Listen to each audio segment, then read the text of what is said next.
बिस्मिल्लाहिर्रहमानिर्रहीम। अस्सलामुअलैकुम। आप जहाँ भी हों खुश हों आबाद हों। आज हम बनाएंगे मज़ेदार सी ठंडी ठंडी दही फुल्की और ये बहुत ही मज़े की बनती है। इसको आप फ्रिज में ठंडा करके खाएं, गर्मियों के मौसम में बहुत अच्छी लगती है। सबसे पहले जी मैंने घर का जमा हुआ दही लिया है।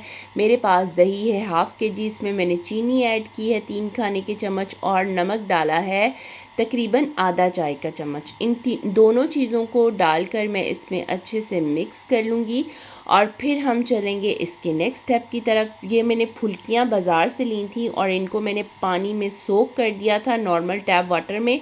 उसके बाद जी मैंने दही को बड़े बाउल में शिफ्ट किया है और इसके लिए मुझे चीज़ें चाहिए। ये धनिए की चटनी है मेरे पास, आपके पास अगर धनिया पुदीने की चटनी हो आप वो भी डाल सकते हैं।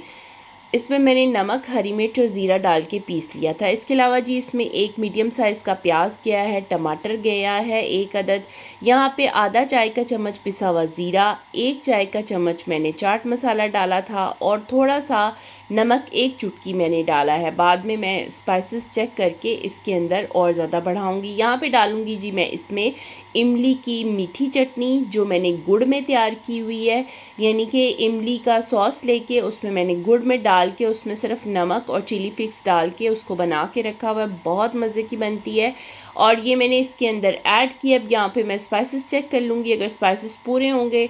स्पाइसेस अल्हम्दुलिल्लाह बहुत पूरे थे और बहुत ही मज़े की और यमी ये दही फुल्की की चाट बनी थी। वीडियो पसंद आए तो लाइक करें, रेसिपी को ट्राई ज़रूर करें और मेरे चैनल पे नए हैं तो मेरे चैनल को सब्सक्राइब करें और दुआ में याद रखिएगा। अल्लाह हाफ़िज़।